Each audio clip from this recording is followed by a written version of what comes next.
Hello guys, welcome to another video. এই ভিডিওতে আমরা মাইক্রোসফট ওয়ার্ড ডকুমেন্টের মধ্যে কিভাবে কোনো শেপ ইনসার্ট করা যায় এবং সেই শেপটিকে আরো কি সুন্দরভাবে ফরম্যাটিং করা যায় সেই নিয়ে আমরা বিস্তারিত জানব।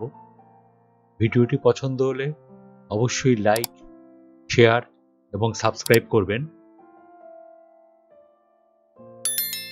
আর কমেন্ট করে অবশ্যই জানাবেন ভিডিওটি কেমন লাগলো।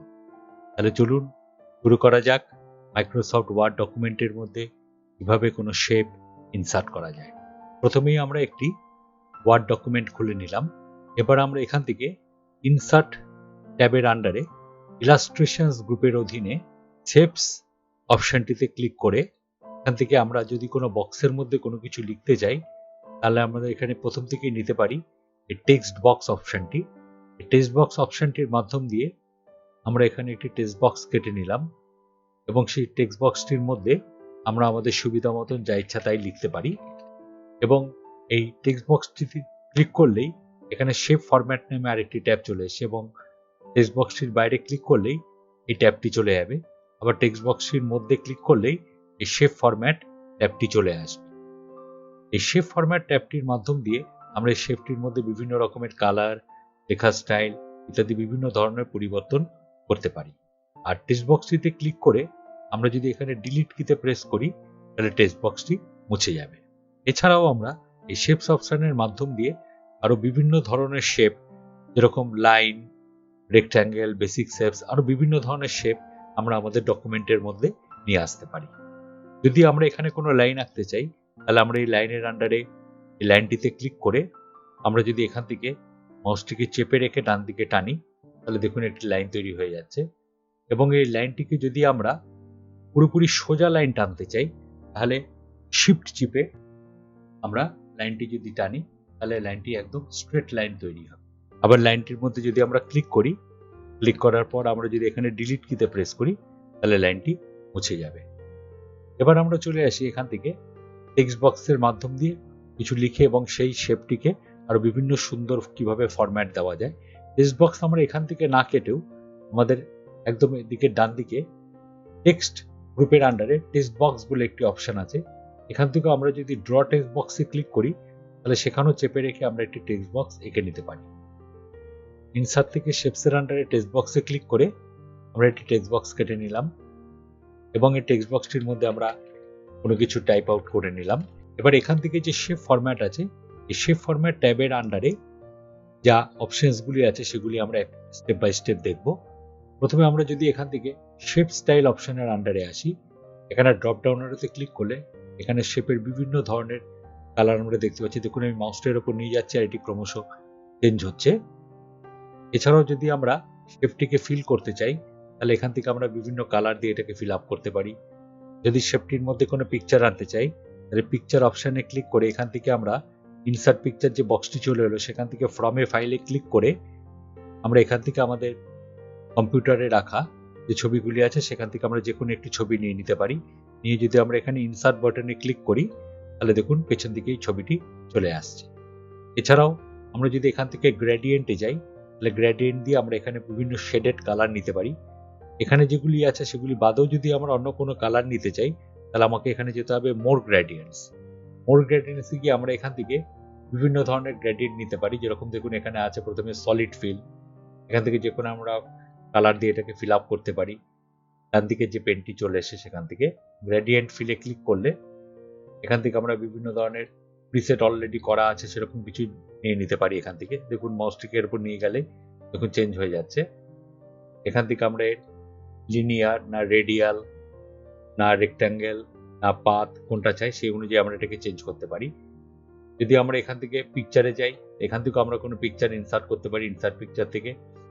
আর প্যাটার্ন ফিলের মাধ্যম দিয়ে আমরা বিভিন্ন ধরনের প্যাটার্ন চেঞ্জ করতে পারি, ফিল আপ করতে পারি বিভিন্ন প্যাটার্ন দিয়ে। এর আবার দুটি কালার আছে, একটিকে বলা হয় ফোরগ্রাউন্ড মানে সামনের কালার, মনে করা যাক সামনের কালার লাল দিলাম, এবং ব্যাকগ্রাউন্ড এবং পেছন কালারটা মনে করা যাক আমরা ইয়েলো দিলাম। তাহলে দেখুন এটা প্যাটার্ন ফিল হয়ে যাচ্ছে। এছাড়াও এরকম গ্রেডিয়েন্ট ফিল দিয়েও আমরা বিভিন্ন ধরনের গ্রেডিয়েন্ট ফিল করে নিতে পারি। শেপ আউটলাইনের মাধ্যম দিয়ে আমরা শেপটির আউটলাইনটাকে চেঞ্জ করতে পারি। দেখুন আউটলাইন কালারটি ক্রমশ চেঞ্জ হয়ে যাচ্ছে। যদি আমরা আউটলাইনটিকে একটু মোটা করতে চাই তাহলে ওয়েটতে এসে এখান থেকে আমরা আউটলাইনটিকে বিভিন্ন মোটা বা যেরকম পয়েন্টে নিতে চাই সেরকম আকারে নিয়ে যেতে পারি। যদি আমরা এখান থেকে স্কেচড জায়গাটাতে আসি তাহলে দেখুন আউটলাইনটি কিরকম ধরনের স্কেচে চেঞ্জ হয়ে যাচ্ছে। মাউসটা নিয়ে যাচ্ছি, দেখুন এটি চেঞ্জ হয়ে যাচ্ছে। ড্যাশেসে নিয়ে গেলে দেখুন এটি ড্যাশ ড্যাশ ডট ডটে পরিণত হয়ে যাচ্ছে।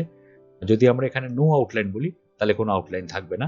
যদি সিম্পল আউটলাইন বলি তাহলে এখান থেকে ব্ল্যাকে ক্লিক করলাম, তাহলে এমনি আউটলাইন চলে এলো। আর আউটলাইনটিকে ওয়েটটাকে বা পয়েন্টটাকে যদি কমাতে চাই নর্মালি এখানে 1 পয়েন্ট এটিকে করে দিলাম। শেপ এফেক্টের মাধ্যম দিয়ে আমরা বিভিন্ন ধরনের শেপ এফেক্ট দিতে পারি। যেরকম এখানে দেখুন আছে প্রিসেট, ওখানে মাউসটিকে এর উপর নিয়ে গেলে চেঞ্জ হয়ে যাচ্ছে। শ্যাডোতে নিয়ে গেলে এরকম বিভিন্ন ধরনের শ্যাডো চেঞ্জ হয়ে যাবে। যদি আমরা এখান থেকে রিফ্লেকশনে যাই, জলের মধ্যে ছায়া পড়লে দেখা যায় যেরকম দেখা যায় সেরকম দেখাবে। ফ্লোতে ক্লিক করলে এরকম হয়ে যাবে।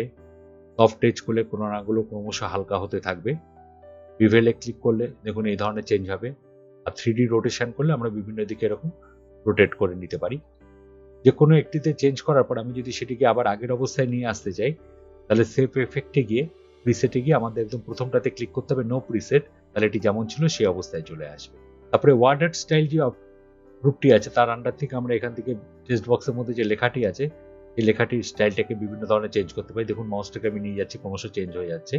টেক্সট ফিল যে ব্যাপারটি আছে এটাতে আমরা টেক্সটটাকে ফিল আপ করতে পারি, টেক্সটের আউটলাইন কালারটাকে চেঞ্জ করতে পারি, টেক্সটের এফেক্ট চেঞ্জ করতে পারি। এরকম বিভিন্ন এফেক্ট আছে, দেখুন এখানটায় চেঞ্জ হয়ে যাচ্ছে, বিভিন্ন ধরনের এফেক্ট এখানে চেঞ্জ হয়ে যাচ্ছে।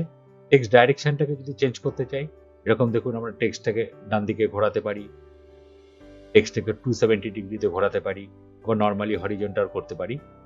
টেক্সট অ্যালাইনমেন্ট টপ একদম মাঝখানে আনতে চাইলে মিডিল, বটমে আনতে চাইলে বটমে ক্লিক করতে পারি।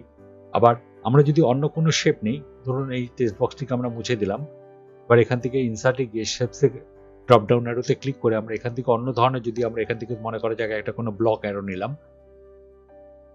এই অ্যারোটির উপরে আমরা বিভিন্ন ধরনের স্টাইল এখান থেকে নিতে পারি, যেটা একটু আগে আমরা টেক্সট বক্সের ওপর করলাম। বাট এটার মধ্যে আমরা যদি কিছু লিখতে চাই এখানে নর্মালি লেখা যায় না। যদি এর মধ্যে কিছু টাইপ আউট করতে চাই তাহলে এখানটা রেখে আমাকে মাউসের ডান দিকের বটনটি ক্লিক করতে হবে, করে এখান থেকে যে মেনুটি চলে আসছে আমাকে ক্লিক করতে হবে অ্যাড টেক্সট। অ্যাড টেক্সট অপশানে ক্লিক করলে আমরা এর মধ্যে কিছু টাইপ আউট করতে পারবো এই অ্যারোটির ওপরে। আবার এটি বাইরে ক্লিক করলে এটি এরকম অবস্থায় চলে আসবে। আবার এটির মধ্যে নিয়ে যদি যাই একটা 4 মাথা অ্যারো দেখাচ্ছে, এখানে ক্লিক করলে আবার এটিতে যদি আমরা ডিলিট মারি তাহলে এটি মুছে যাবে। এছাড়াও মনে করা যাক আমাদের এখানে কিছু লেখা আছে, লেখার উপরে আমি যদি কোনো টেক্সট বক্স আনতে চাই, মনে করা যাক আমরা এখানে ফাইল থেকে আমরা একটি ফাইলকে ওপেন করে নিলাম, মনে করা যাক এই ফাইলটি আমাদের কাছে রাখা রয়েছে, এখানে আমরা কোনো শেপকে নিয়ে এলাম, মনে করা যাক এখান থেকে আমরা একটি এ ধরনের শেপকে নিয়ে এলাম, নিয়ে আসার পর এটিকে কালার করলাম। বাট এখান থেকে আমরা টেক্সট র্যাপিং করতে পারি, যেটা আমরা পিকচারের ক্ষেত্রেও করেছিলাম। এরকম এখান থেকে আমরা যদি বলি স্কোয়ার এরকম হয়ে যাবে, টাইট করলে এরকম চলে আসবে। পুরো দেখুন এই মাউসটা নিয়ে যাচ্ছি, চেঞ্জ হয়ে যাচ্ছে। ফন্ট অফ টেক্সট করলে টেক্সটের সামনে চলে আসবে, বিহাইন্ড টেক্সট করলে লেখার পেছনে চলে যাবে, স্কোয়ার করলে চারদিক দিয়ে হয়ে যাবে। এবং এটিকে ধরে আমরা যে কোনো দিকে যদি সরাই লেখাটিও দেখুন সেভাবে সরে যাচ্ছে। এছাড়াও আমরা যদি এখানে ধরা যাক দুটি শেপ নিলাম, মনে করা যাক একটু রেক্ট্যাঙ্গেল নিলাম, এখানে একটু রেক্ট্যাঙ্গেল ড্র করে নিলাম এবং তার পাশে আমরা একটি সার্কেল ড্র করে নিলাম, এটিকে একটি আলাদা কালার দিলাম।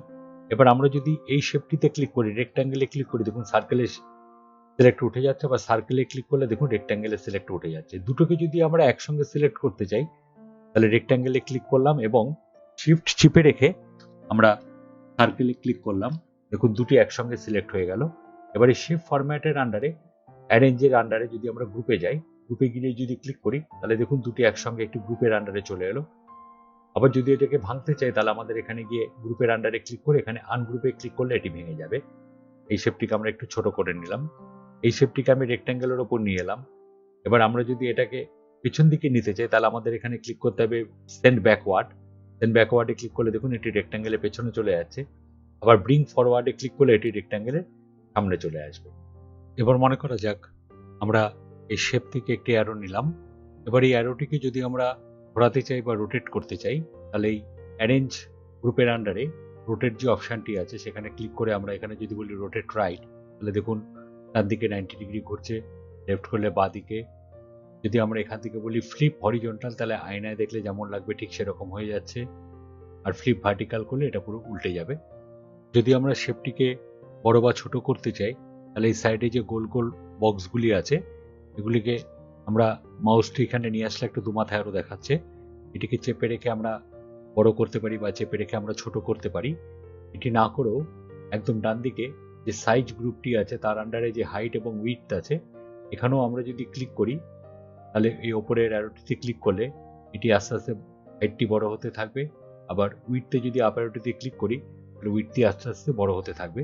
তবে সাধারণত এভাবে কেউ করে না, সবাই এদিকে যে সার্কেলগুলি আছে যেখানে দুমাথায় অ্যারো আসছে এটিকে চেপে রেখে ছোট বড় করে। এবার আমরা যদি এটিকে মুছতে চাই তাহলে এখান থেকে আমরা ডিলিট কিতে প্রেস করলে এটি এখান থেকে মুছে যাবে। এই ছিল এমএস ওয়ার্ড ডকুমেন্টে ইনসার্ট মেনুর মাধ্যম দিয়ে কিভাবে কোনো শেপ ইনসার্ট করা যায় এবং কোনো টেক্সট বক্সের মধ্যে কিভাবে লেখা যায় সেই নিয়ে বিস্তারিত, এবং সেগুলোকে কিভাবে ফরম্যাটিং করা যায়। ভিডিওটি পছন্দ হলে অবশ্যই লাইক, শেয়ার এবং সাবস্ক্রাইব করবেন, আর কমেন্ট করে অবশ্যই জানাবেন ভিডিওটি কেমন লাগলো। ধন্যবাদ।